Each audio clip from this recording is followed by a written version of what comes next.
Welcome to the Reason Roundtable, your weekly podcast from the magazine of free minds and free markets, even during difficult moments. I am Matt Welch, joined by Nick Gillespie, Peter Suderman, and Catherine Mangu Ward. Happy bank run, everyone. Hey, Matt. Howdy. Happy Monday.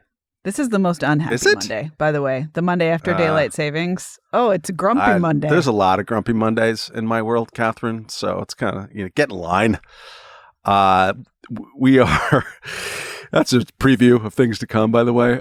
We're taping what this. What are you so upset about, Matt? Were you I'm not here. I'm not would win the Oscar or something? I'm not doing Gestalt therapy with you yet, Nick. Gestalt. That's our next iteration. We are, as I am looking at the clock here, taping this at 11:03 a.m. on a Monday morning. Let's check with our Dow Jones Industrial Average desk and see where we're at right now. We're up 263.57 points, Nick Gillespie. That's 0.83%, all of which will be absolutely meaningless by the time anyone hears this. But it's important to be panicked or perhaps outraged or just snickering in the general direction of obnoxious tech bros in the wake of two bank failures. First, on Friday, the Silicon Valley Bank, the nation's 16th largest, was taken over by California regulators after experiencing a withdrawal run by panicky depositors, including a lot of technology-related companies who were all rightly worried that the bank's overexposure to U.S. Treasuries, of all things, after the past months of rising interest rates, left it unable to cover its bets. Normally, the Federal Deposit Insurance Corporation, or FDIC, will cover just the first $250,000 of any single depositor. After that, you're on your own, sucka. But over the weekend, the FDIC and Federal Reserve announced that all depositors would be able to get all of their money due to a systemic risk exception. Great punk band name.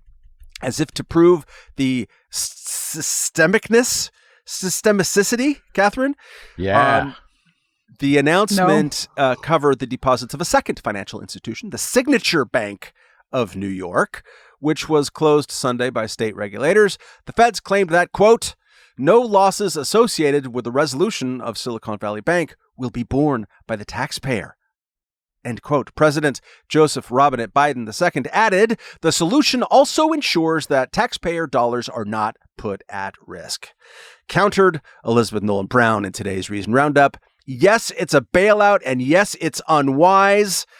Damn, ENB. Catherine, I read in the Financial Times, so it must be true because of the pink paper, that, quote, SVB shows that there are few libertarians in a financial foxhole. Is the FT right? And or does Reason's seemingly hostility, that's language, just show that we're not clients of SVB and the Signature Bank?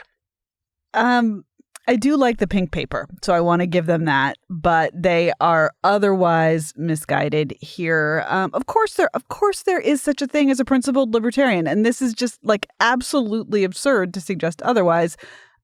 It is true, however, that many people do abandon their principles when their bottom line is at stake. There is nothing special about libertarians in this regard. People are wishy-washy jerks all over the political spectrum. And some people who had previously said things about how markets should be left to function on their own are probably now saying, please bail us out. But there are, just as there are, in fact, many, many, many atheists in foxholes, there are also libertarians in bank runs. And it's utterly infuriating to imply otherwise, including, for instance, Reason's own journalists on this subject in pieces that have been published in the hours leading up to this podcast. Peter, Catherine's Harvard boyfriend, Larry Summers, tweeted over the weekend that... I thought you were talking about my literal husband who did go to Harvard. Did he? Wait, you are married to Larry Summers? I thought you were married to Dan. I am married to Larry Summers. I said boyfriend. Surprise. I didn't say husband. Oh, okay. Come on. He's my boyfriend too, Matt. I love him. Your husband was so good in The Social Network. So Larry Summers said over the weekend that, quote, "This is not the time for moral hazard lectures or for lesson administering." Dude writes like I do. Or for alarm. It's the perfect time. About the political consequences of bailouts. Did you hear my scare quote there? But now I'm talking now, not Larry Summers for once. But Peter, isn't it though? Shouldn't companies be cognizant of their of the $250,000 limit, and like when times of woe are happening, like say suddenly after a lot of years of zero interest rates we're hiking up really fast, that's a time for those over 250,000 people to maybe like check to see if their bank isn't being totally ridiculous? Yes, that's correct. And look, Justin Amash, not surprisingly, is correct here. A bailout creates a moral hazard, he tweeted, even if it's just a bailout of depositors at a bank. It doesn't fix, but instead exacerbates the systemic problem. And the public's always on the hook for the cost of any Fed program, no matter how much government insists costs won't be paid by taxpayers, right? So first of all, banks are taxpayers and they are paying, they will end up paying into the fund that is covering these losses. Second of all, banks are going to end up more regulated because of this, and that is going to raise costs for banking for normal people. But the whole point of that $250,000 limit is that there is supposed to be effectively a kind of a market, a crowdsourced risk measurement that is going on at all times, right? So people are supposed to say, hey, you know what? I'm protected up to a certain point. However, I'm not going to stick all of my money into a bank that might have a lot of risks because I know that then those risks are also mine. And what the Fed is basically saying here, what the FDIC is basically saying here, is actually those risks aren't yours. And there is never any reason for someone who is a depositor to worry, to think about, to concern themselves with the possible risks of the institution that they are banking with. What is that going to do? That is going to incentivize people to bank with banks that are doing risky stuff and that are making bad decisions. Because when you say that you're going to bail them out no matter what you're saying is your mistakes, your bad decisions, your risk-taking is not going to cost you, and it's not going to cost anyone else either. And so what they've done here is they've basically said, look, banks, you can make the exact same mistakes that Silicon Valley Bank has made over the past couple of years, and you can keep making them. And because we think you are systemically important, and we're going to use the word systemic, which has like a totemic power now in cultural and political debates, right? Just all across the spectrum here, whether it's systemic racism or, systemically important banks, right? Because it's systemic, that means that we can step in. And the thing is that what they've done is they have made the banking system at minimum more prone to future bailouts and likely more prone to risky behavior in the future that is going to keep causing these problems. Nick, you're almost as old as Hugh Grant, although with a much better skincare routine. Yeah, I was going to say a lot less crinkly. I loved seeing him, just kind of cellophane out on the red carpet. And also seemed to have, I think his cheekiness was masking cognitive decline. Oh, I think, but we can talk about that later, maybe. I want to talk about that now, but okay. I will be. He is a better actor than he has ever been, but I don't think he's all there anymore. It's Paddington 2. What does that say about acting, right? Ask Ronald Reagan. He had the role of a lifetime when he barely knew how to put his shoes on. So we've been doing this, and by this I don't mean witty banter about Hugh Grant. I mean, bank bailouts for about 4 decades now. SNL crisis of the early 80s. We had the Mexican peso bailout. That was the savings and loan, not Saturday Night Live. Thank you. Which, by the way, needs to also die. I think it's been bailed out enough. But and SNL did have a crisis in the early 80s. That was some rough business until Eddie Murphy came just around. ask Charles Rocket, right? There is long-term capital management. Let's not forget that. Pour a 40 out. Oh, the bank bailouts of 2008, 2009, COVID-related. No, those paid everything back. That's why everything is so good now, Matt. That's right. COVID, obviously, the $1 trillion fire hoses. How do you, Nick Gillespie, Hugh Grant of New York City, how do you think over time this has affected kind of the basic social contract of banking? Oh, God, I don't know about that, but there's absolutely no question. Like, we fixed this, didn't we, with Dodd-Frank? And with a million other interventions. So this could never happen again because nothing would ever be too big to fail or whatever. And we're talking about a bank that was like the 20th biggest bank in America. The fact that it's situated in Silicon Valley obviously plays a role in this. I do want to point out that the other bank that failed, Signature, has a Mr. Bernie Sanders on its board of advisors, which is, I don't know, that's a little bit creepy. But I was reading, the most interesting thing I read about this was actually written in 2019 by Sheila Bair, the former chair of the FDIC, who, when Hank Paulson and Timothy Geithner and Ben Bernanke talked about they came up with a plan for how to really bail things out in case it happened in 2019, because they had published a book or whatever, and she was like, you know what, you can't keep doing this. Like, that's a really bad idea. There are FDIC limits in that. The purists among us can take real, bitter umbrage at all of that. Banks shouldn't be guaranteed. Bank deposits shouldn't be guaranteed at all. But this is an absolutely outrageous flex by the government. Where in recent memory we did this for the last time. For the one and only time. This is just, it's horrible. And it's a reminder, just as we've already forgotten many of the mistakes and lessons learned from COVID lockdowns and how foolish they were and how dumb policy was.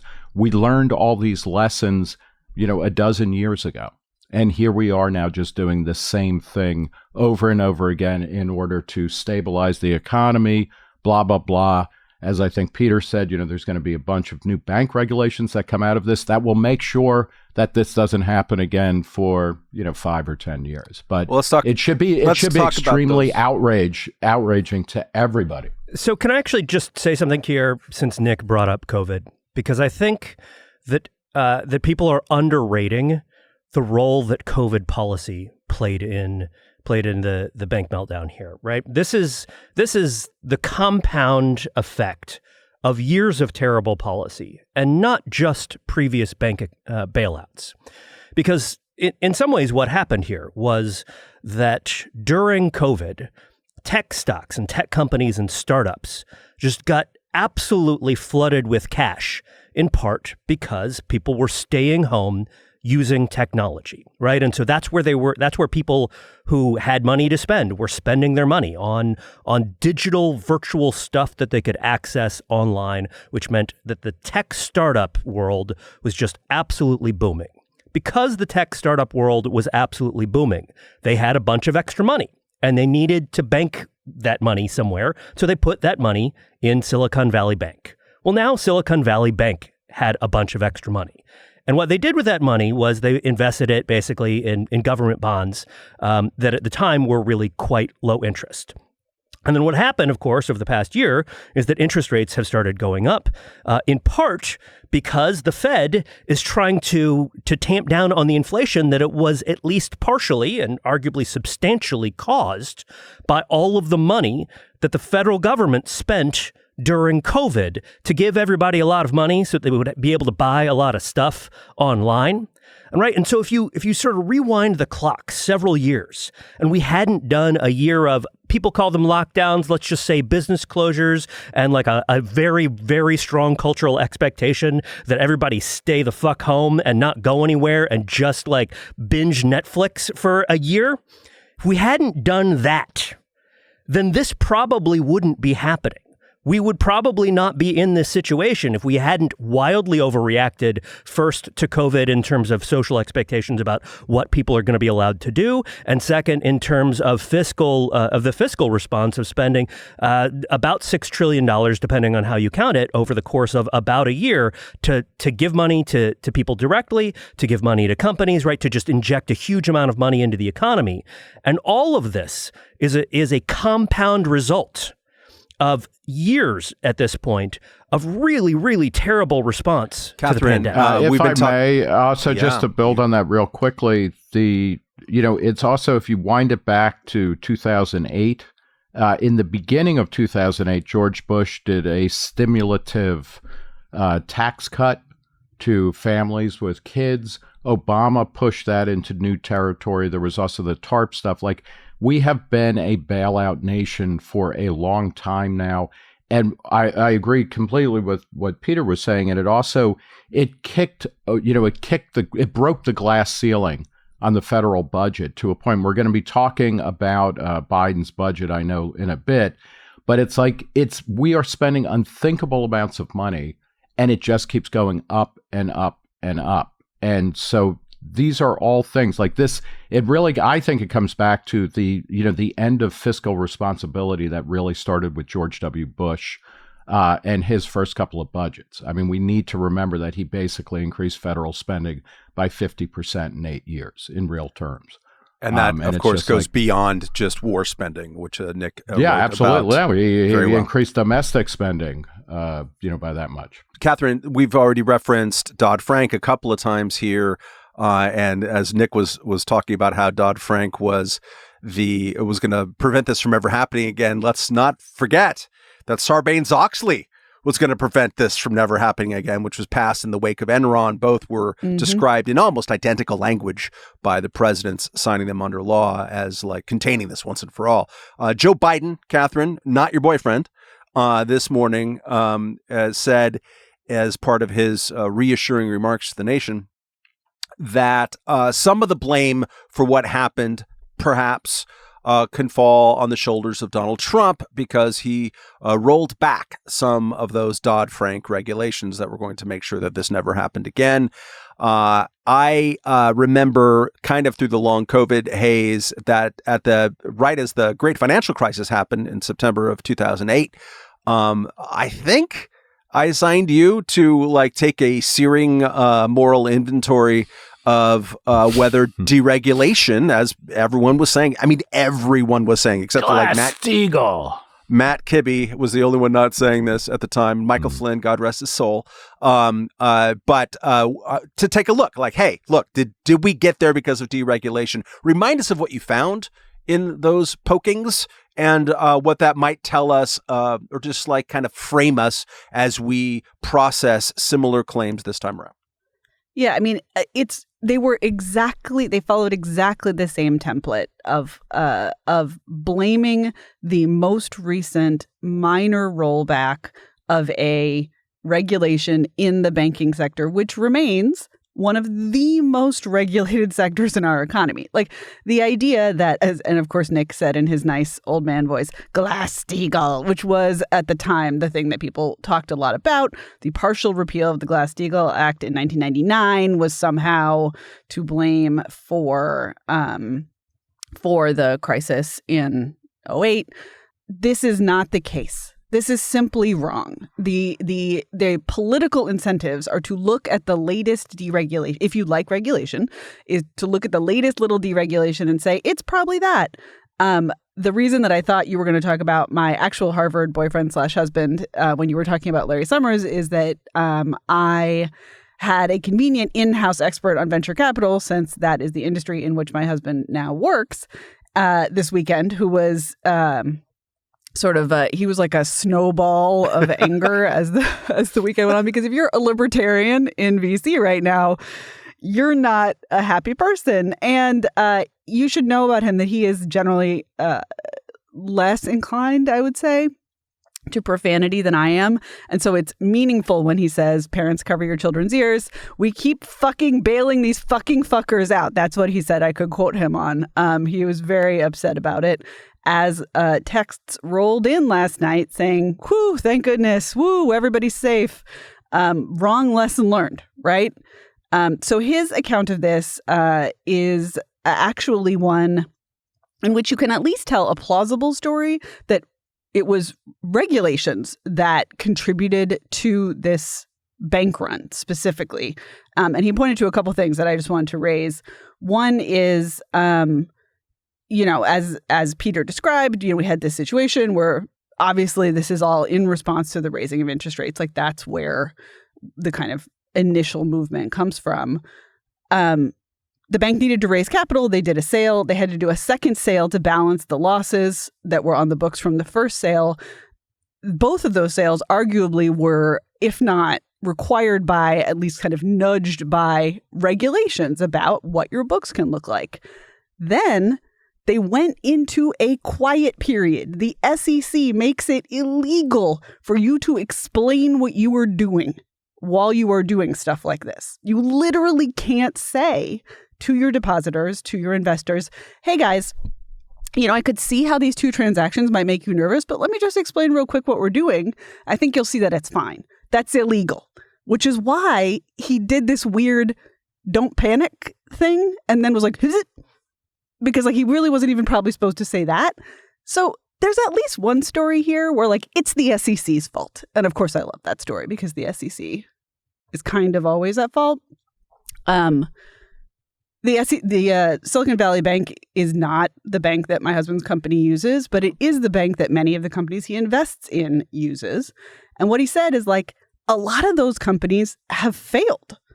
And as an equity investor, failures are expected. But as a debt investor, which is what the bank is, that many failures are bad. That's that's not how it should work. So there's clearly something going on with the bank itself as well. I don't want to say, but for the evil SEC, everything would be fine. But I think the very, very idea that people will raise that somehow deregulation is to blame for this is bananas, because these banks are hemmed in by more regulations than you and I can possibly imagine. On the contrary, I think deregulations are to blame. Nick, let's ignore that ever happened and maybe put a button on this one. I think I need to take a knee, Matt. In all of the contractions that have happened in the freakouts and non-freakouts and the bailouts and the non-bailouts, I can think of one in the last 25 years that didn't happen. The government did nothing. And that was the .com collapse of spring of 2001. It was kind of glorious. Everyone lost their job, or a lot of people lost their job. I lost all those rich freelance stuff for industry standard furniture.com type of magazines that were paying $1 a word. It was awesome. And it was Canadian dollars too, so it was worth $1.25 back then. It was amazing. And nothing happened. How disappointed are you that the obvious animus that people have today towards especially the super out there, extremely online Silicon Valley tech bros who are you have to bail us out, and it's not at all contradictory to everything that I said last week about everything else. We can't even convert that mutual animus toward the 90% of America does not like those people. And yet here we are. I think that's a really fascinating political economy question, because the tech sector didn't get bailed out during the tech bubble, although Sarbanes-Oxley, also, while it had to do with Enron and a couple of other things, it also kind of had to do with the tech bubble bursting on some level. Or the idea that the economy was made of twigs and was, it was all just kind of smoke and mirrors. I almost, to be a little bit conspiratorial, maybe this is a gesture on the part of the Democratic Party that felt like it might be losing Silicon Valley or whatnot. This is a gift to them to say, hey, you know what, we're going to take care of you, and we'll expect at some point in the near future that you help take care of us. But it's stunning because this, tech is more hated now than it has ever been. And Silicon Valley, has become a vampire on the American economy and the public imagination.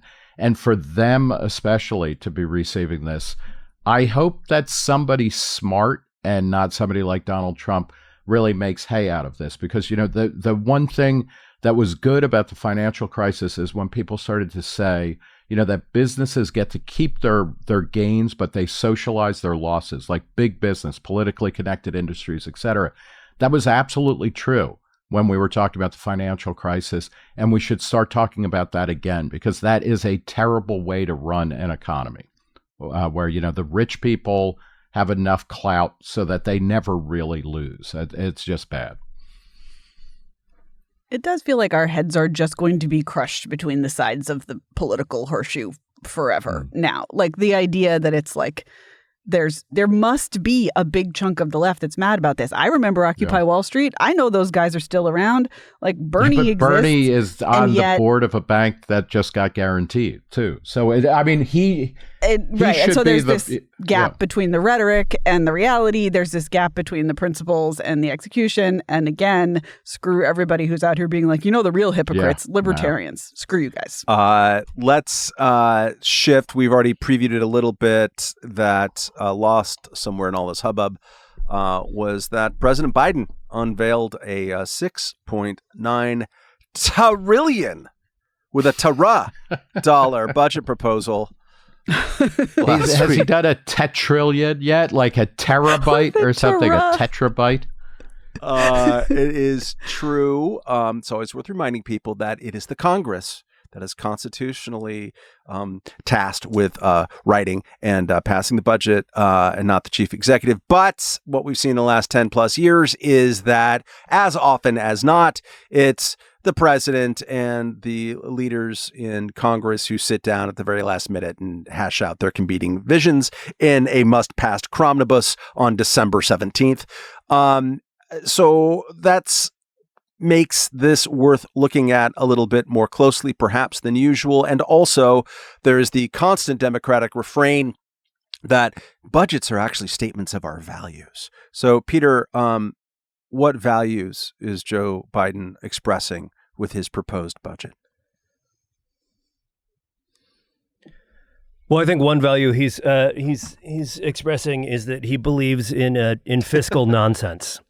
And so I would point, malarkey. That's malarkey to right, you. Malarkey. That's right. He's a big malarkey proponent. It's important to him, and so he has enshrined malarkey into $6 trillion worth of it. No, I think the thing I want to talk about here is his Medicare solvency plan, which is notable for how much malarkey is involved. And so what Biden has done is he has taken a tax that was part of the Affordable Care Act, the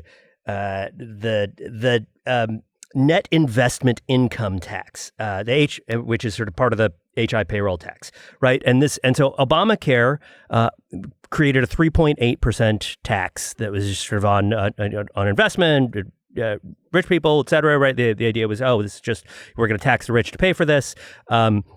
And that tax money just went to kind of the general fund, right? Like it wasn't dedicated to pay for the Medicare trust fund.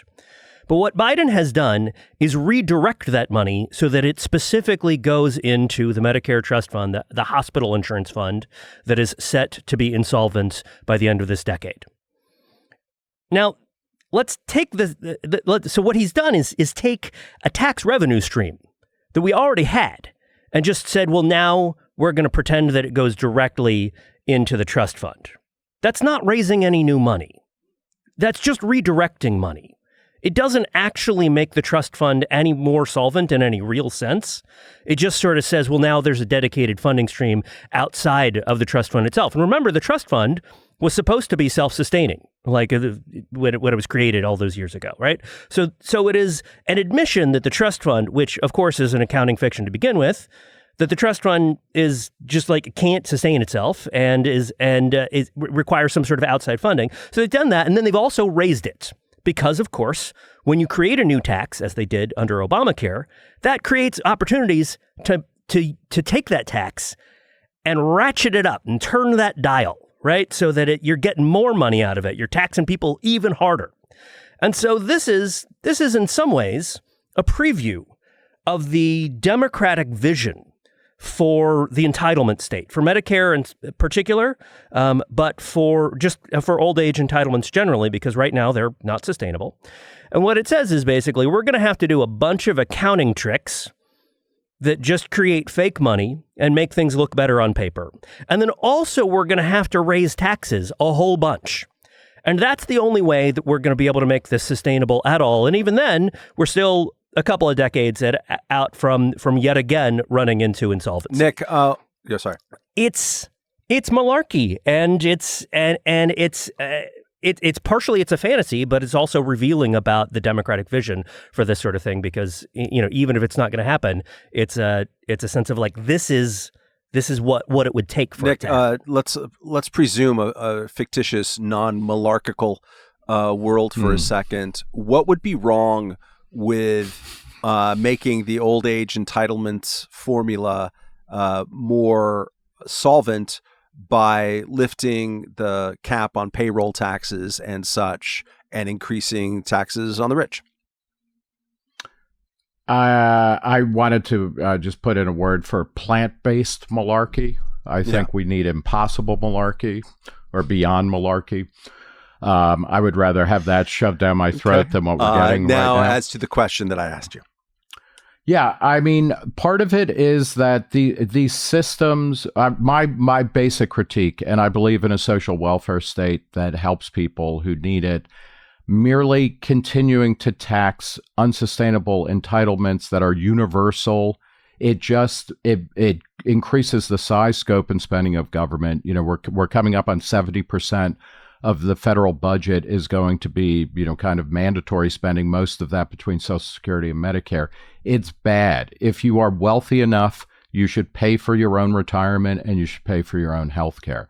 And merely extending a system which ends up helping relatively wealthy people, live a lifestyle that they have, is just wrong. It takes money. It robs money from relatively young people and poor people and gives it to relatively old and relatively wealthy people. Catherine, I hear though that at least the Biden budgets reduce deficits and the debt, so that's good, right? Oh my God, the lies, Matt.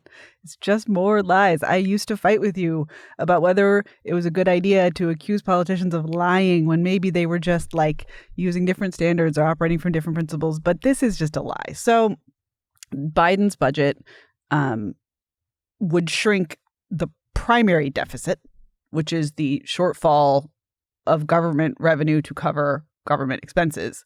But that ignores interest payments. You know who else ignored interest rates? Anyway, the very interesting. The future projections about what percent of the federal budget would be consumed by net interest. It's the scariest graph you will see. And I guarantee you that they will not be putting this on the White House Instagram account with their stupid graphs. By 2033, it's going to be 65% of the budget. Interest rates, just paying interest. The primary government spending as a percentage of the federal deficit is going to be 35%. It's so little compared with what we're dealing with in terms of interest rates. And Biden is just pretending they're not there. And so therefore he cut the deficit. That's not how money works. All right. We're going to get to our listener email of the week here in a moment. But first, a reminder that this episode is sponsored by BetterHelp. Friends, do you really know yourself? Are you the same person that you were 5 years ago, 10 years ago, or maybe 9 days ago when you didn't have COVID, you weren't preparing your taxes, and your house wasn't infested with lice? If your being has indeed changed with the circumstances, have you also adjusted your self-conception and your way of operating in the world? Therapy with a trained independent arbiter can be a worthwhile way of deepening your self-awareness, rejiggering your interior operating system, and coping better with what the world throws at your face. That's where BetterHelp Online Therapy comes in. BetterHelp is easy to use, super flexible, entirely online. Just fill out a quick questionnaire and start increasing your self-knowledge right away. You can discover your potential with BetterHelp. Just visit betterhelp.com/roundtable today to get 10% off your first month. That's betterhelp.com/roundtable. Go there today. You'll be glad you did. All right. Reminder to email us your readably short queries to roundtable@reason.com. This one comes from Chris from down the street from our DC office. That doesn't sound creepy at all. Chris writes, in part, I read your website every day. Thank you, Chris. And the Reason Roundtable is a regular fixture in my life. Thank you, Chris. I also enjoy the Reason interview. Thank you, Chris. And hope to one day go to New York to watch the Soho Forum in person. more TK. I run small businesses and we are regularly affected by anti-free market decisions by our city local government. Most of the people I know celebrate these for equity or fairness or whatever reasons, despite these regulations actively hurting our businesses and most of all our employees. My question is, what book would you recommend for my statist, establishment-friendly friends, colleagues, to maybe get them thinking about free market principles? Catherine. I recommend very, very short books. People aren't going to read long books, maybe even just stories. I know that there has been a lot of discussion about whether, in fact, how many layers of irony are on this short story, but I still recommend Kurt Vonnegut's Harrison Bergeron, which is a very good, simple, understandable lesson about maybe why equity isn't all it's cracked up to be. Also, maybe some Bastiat, but honestly, I would start with Harrison Bergeron. Nick Gillespie. I'm going to go with a sacred text, Matt, that Dr. Zaius finds at the end of Planet of the Apes called the Declaration of Independence. How libertarian politics can fix what's wrong with America. Really? No. You would think this man who lives down the street from us should give people a copy of the Declaration? Because when they're like, "Hey, I think the signage regulations are good." And the reason for that is because I've had a bunch of people, and by that I mean I think 3 people who are not libertarian, stumble across it in the recent past, meaning about the past month, and they all said, "You know what? This was really fun, delightful, and it made me rethink a lot of things." So, what part of the ayahuasca experience was that? That was all of it, Matt. And, it's more of an ibogaine trip. It's much more intense. Ayahuasca only lasts for, 1,000 years. This is like 10,000 years. Peter, besides seconding that recommendation, what would you recommend? Yeah, I mean, Catherine is obviously correct here that it should be Harrison Bergeron. But let me take this in a slightly different direction. On the one hand, I recognize that this is a bad idea. And on the other hand, I kind of think that he should try giving his friends Atlas Shrugged. What is wrong with you? And I get that it's long. Yeah. And I get that Ayn Rand has a reputation. Yeah. And that people have a natural reaction when they see the words Atlas Shrugged and Ayn Rand and that cover with the guy holding up the world and the whole thing. And so maybe the way to do this rip off the cover. Rip off the cover and the cover page, but also maybe the back half of the book. Just the first 150 pages or so. Oh my God. The ghost of Ayn Rand is going to murder you in your sleep for that suggestion. It is not in keeping with Rand's wishes. But what that book does, we could have a whole hour just on that book. But what that book does at its best is it just reinforces over and over and over again that authorities, public authorities in particular, who are operating in many, though not all cases, with genuinely good intentions, set up rules and regulations that end up having unintended negative consequences, in particular on businesses, and that those rules end up backfiring. They end up hurting the people that they are designed to help. And so, in some ways, Harrison Bergeron, Kurt Vonnegut makes that point in a funnier and sort of in a much quicker manner. But Atlas Shrugged is actually really good at just reinforcing that point and just saying, look, these people are going to make these rules. And of course, some of them are actually kind of bad people, but a lot of the people who are agitating for the rules, they're good. They would like to see them put in place for good reasons because they're decent people and they feel like this is how to be a good person. And yet, when you put those rules in place, inevitably, there will be unintended but often predictable consequences that will backfire and hurt the people that they are supposed to. All right, I'm going to actually attempt an answer to the question, damn it. And that is for those of your people that actually read books, pursuant to Catherine's pitching and wooing, Matt? Not just the yet. The Bobulinski story? Not just yet, although that is a classic. That'll scare you straight from so many different things, is The Future and Its Enemies by Virginia Postrel, her great late 90s book that talks about dynamism and statism. Stacism. It's too hard to pronounce that. Stasis. Systemic stasis. Yeah, stasicity. And it gives, especially for people who are going to be allergic to the word libertarian, which is not overemphasized in the book, gives basic, this is how things work, and teaches you about economics along the way, which is the point of your query. If these people don't read, which is likely, they can also see the history or beautiful tales of unintended consequences at ReasonTV by the glorious Austin Bragg et al. And that will also teach you what Peter just talked about. And if you really can't read and are on Twitter all the time, follow the Human Progress account from Cato Institute, which just tells you like, hey, look, this good thing happened and it keeps happening where there's capitalism. And then people might click on a link and follow it from there. And good luck and Godspeed. And don't creep out Peter and Catherine in the booth from. No, come say hi. We like it when people come to the office on Friday at like 4:45 so that we can stop working and have a beer. Things have changed around there. You know, Matt, I run a tight ship. So, but now you admit that people lie. Okay, lightning round.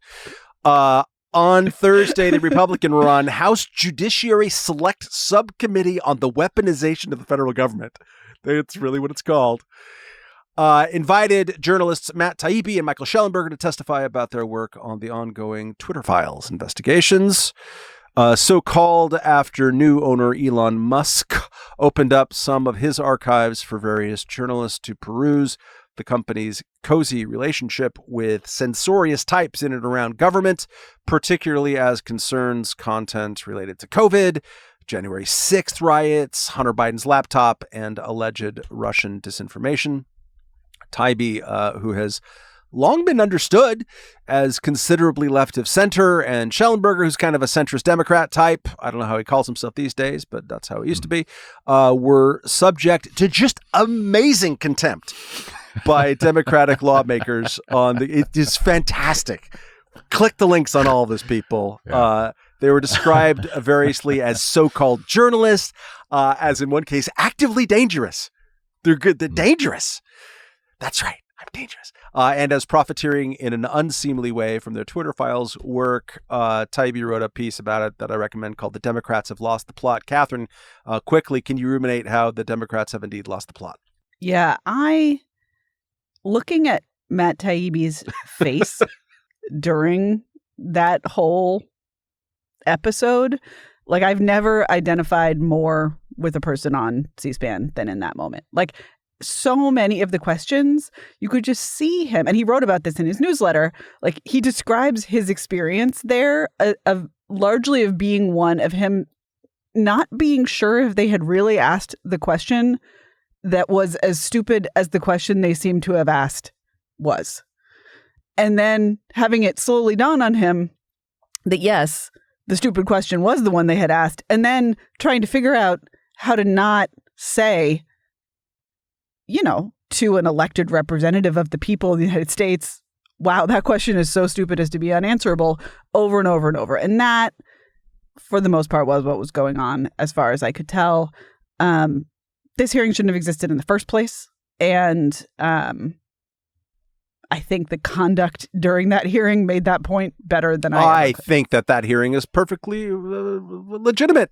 My God, yeah. Talking about the government leaning on a social media company to censor individual voices. I want to hear about that. Catherine? I think it just wasn't, this was not going to be it's a congressional hearing. I think what it illuminated. Yeah, exactly. Yeah, we agree that. I think what it illuminated is how unfucking believably dumb Congress is.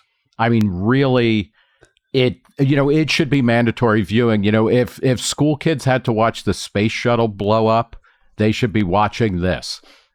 It is just so... I watched that as a school kid in real time, Nick. Yeah, maybe it didn't work because you still like NASA, right? Yeah, but it's like... rocket. What I loved about this, too, is it took that, during the the Facebook hearings and the earlier in 2018, the social media things where, Pat Leahy and Dianne Feinstein were shaking their jitterbug phones at Mark Zuckerberg or whatever, and like, can you help me... make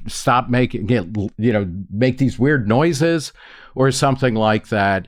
the people who were asking the questions were significantly younger and possibly significantly dumber. It was fantastic. And I say this to somebody, I worry about the decline in confidence and trust in government. And this one, man, this is the equivalent of the SVB bank run.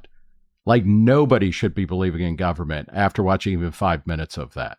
And my favorite bit, which is widely circulated, was when a congresswoman suggested that Matt Taibbi, Michael Schellenberger, and Barry Weiss were in a threesome.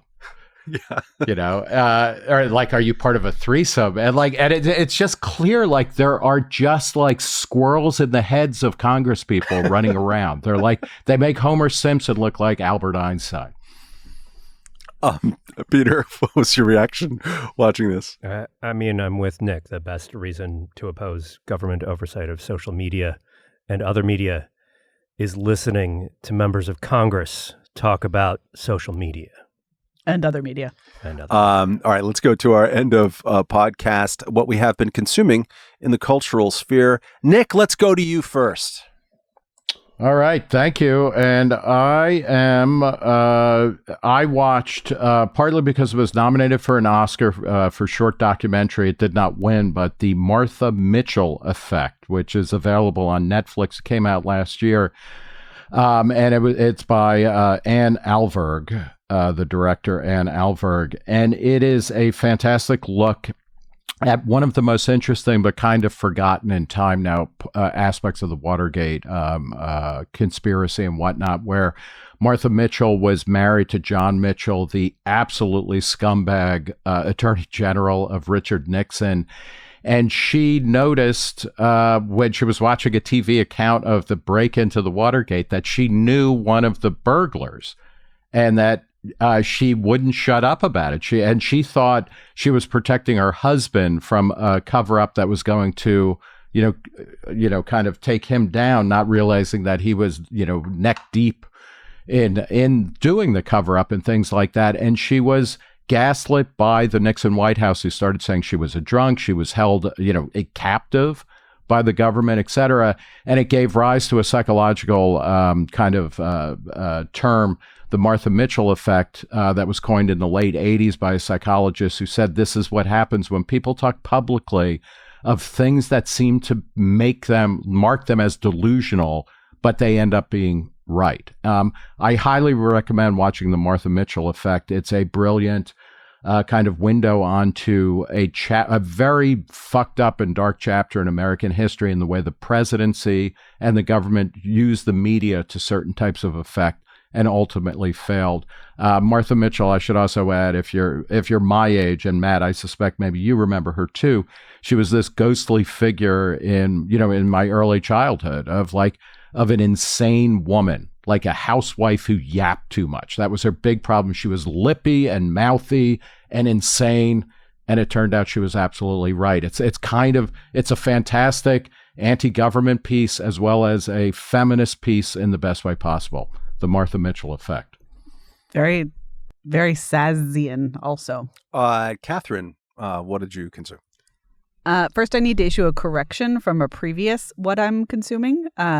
Helpful alert listener Wade, who has been a home brewer and a Reason subscriber for 3 decades, writes in to say that while I am correct that the Belgian beer that I recommended does use sugar, which makes it somewhat distinctive, the thing that really matters is the unique phenolic character of the Belgian yeast. My apologies to those who were hanging on my beer analysis. It is not the sugar. What is that? Yeast. It's still what's that term good. You used? What was the adjective of the yeast? Phenolic, PHENOLIC. I don't know enough, but Wade knows. Thank you, Wade, for straightening me out. My recommendation is the podcast Dear Hank and John. It is the Green Brothers, and I continue to recommend their work despite being told that they are cringe. I don't care. I have recommended on this podcast in the past John Green's Anthropocene Reviewed, both the pod and the book, in which he rates human stuff on a 5-star scale. It's out on paperback, I think, this week. But Dear Hank and John is these two brothers. These two brothers who are like just YouTubers from way back. And they do reader questions. And then they give the news from Mars and AFC Wimbledon, which seems to be a soccer team. And they kind of live in the space between like science and existentialism, which is a space that I enjoy. So it's stuff like, can fish see water? And what is the difference between an ology and an onomy? And how do I be brave in the dark? And stuff like that. I will also recommend this podcast, despite the fact that there are regular asides in it about how billionaires are the dumbest, worstest, and that they are a sign that things are wrong with our society. These guys are not libertarians. And you know what? They still make good stuff. So it's fine. You can enjoy things that don't have your politics. Dear Hank and John, a podcast, if you like, as I suspect you do since you made it to the end of this one, podcasts where a couple few people chat about weird stuff. Peter, what kind of weird stuff did you consume last night? I watched the 95th Academy Awards. So I have complicated feelings about the Oscars because I love movies, but I don't care that much about the awards and the celebrities and all the rest of that. I often find the ceremony kind of annoying and exasperating or just plain boring sometimes. And even when I think the Academy is awarding good movies, as they did last night with Everything Everywhere All at Once, which is a great movie and came away the big winner, it also often just sort of comes across as self-serving and not quite random, but pretty close given the selections over the years. But because I love movies and because I think movies are important, I will also admit that sometimes these ceremonies can get to me. And there are moments that really that stand out and that, I almost want to say they matter. And in particular, last night, the Best Supporting Actor Award went to the former child actor and immigrant, Ke Huy Quan. So you may remember him as Short Round from Indiana Jones and the Temple of Doom. He was also in The Goonies, worked a little bit after that, and then basically took 20-something years off from acting, worked a little bit behind the scenes, did some fight coordination, that sort of thing, and then came back and was in Everything Everywhere All at Once, for which he won an Oscar. And so this is a guy who fled the communists in Vietnam. He just sort of tried to get out, right, and came to America, and he is so proud to be an American, right? And just like crying up there and saying, look, this is the American dream. Honestly, a great moment. A great movie, a great moment, a great performance. Totally deserved. It was I believe it was the very first award they handed out, and it was the he was robbed. He should have got one for being Short Round. Let's just be honest about that. It's fantastic. Sure. Someone on Twitter last night was like, what we really need is him acting in a follow-up to Indiana Jones, The Temple of Doom, where he tries to return all the treasures that Indiana Jones stole back to their rightful owners, which is a good callback to the Holy Land exhibition recommendation that I made last time. And speaking Are of... we doing callbacks to Matt's previous recommendations now? Indeed. And speaking of my fondness for small Southern California-based museums that I visited in February, Catherine's comment about Columbia blowing up reminded me of all kinds of fun memories. And one of them is that I visited a place I didn't know that it existed until I was like, hey, where can I take my dad away from the old folks' home that isn't that far? And it is the Columbia Memorial Space Center in Downey, California. It is a great, tiny little museum, just like 2 floors, pretty small, containable, set up for kids. So you can do a thing where figure out like how to, you hitch up a space pod, an Apollo thing onto different types of parachutes, see which one you can steer to land on the floor in the right place, goes up a floor. That's really cool. You can make a paper airplane and try to make it the most aerodynamic and put it in a little thing and go, and then and see how far you get through the thing. That's great. And there's... I'm sorry. So are there a lot of activities where you crash a spacecraft? It's pretty fun. It is NASA. Wow. Listen, Catherine, we've put too high a price on lives. No, there's also memorials about the astronauts who perished it's very well done and Apollo stuff. But it's just a great little museum for kids. It's on the site where there used to be North American, which was then replaced by or changed its name to Rockwell International, where my father worked for 15 years. Didn't work at that site for the most part. Worked in Seal Beach. Not that anyone cares, but it's great. And just a shout out to the people who run it. When they saw that there was an old aerospace engineer coming through, they made a beeline and thanked him for his service. And they have a regular sort of meetup of the old timers who sit around and tell just terrible lies about their security clearances, and whatever. It's a really sweet, tiny little museum in Downey, California. And it'll teach you about shuttles, and it's again good for kids. Check it out. Columbia Memorial Space Center, and there's a big shopping mall across the street, and a lot of restaurant options. Just want to make sure that people are aware of that. That's all the awareness. Early bird specials. Was there Chili's? It was taken, Nick. You damn right. That is all the time that we. An In-N-Out, a Waffle House. I think an In-N-Out, not a Waffle House. We don't really do that in California. Not enough hurricanes to make that. Is your dad at a stage now where he's willing to spring for the sour cream on the baked potato, Matt? He's like, don't hold back. Yeah, he's lost F's to give. That is for damn sure. So that's all the time we have. Thank you for listening. If you like what we do, go to reason.com/podcasts. Nick, do you have anything to announce about future New York events? On Monday, April 3rd, there'll be a Reason Speakeasy at the Blue Building on 46th Street between 2nd and 3rd Avenue, where I'll be interviewing the authors of The Individualists, a intellectual history of the modern libertarian movement and what the future looks like. That's John Tomasi of Heterodox Academy and Matt Zwolinski, a philosopher at the University of San Diego. It's a fantastic book. It's a fantastic venue, and we always have fantastic crowds. That's Monday, April 3rd. Go to reason.com/events, and you'll find a link to tickets and all that kind of stuff. Speaking of events, just get yourself preliminarily excited. We're going to do a live roundtable in an evening setting in or around New York City, possibly at the end of next month. More details, TK, as they say in the journalistic biz, but it's going to be very exciting, and we hope to see you in person. And, maybe Peter will teach us how to make cocktails or something during the event. So stay tuned for all of that. If you like what we do as an organization, and I hope you do, if you listen this far, please go to reason.com/donate and see how you can support us in our endeavors. Get it? All right. Thank you. Goodbye, and have a pleasant tomorrow.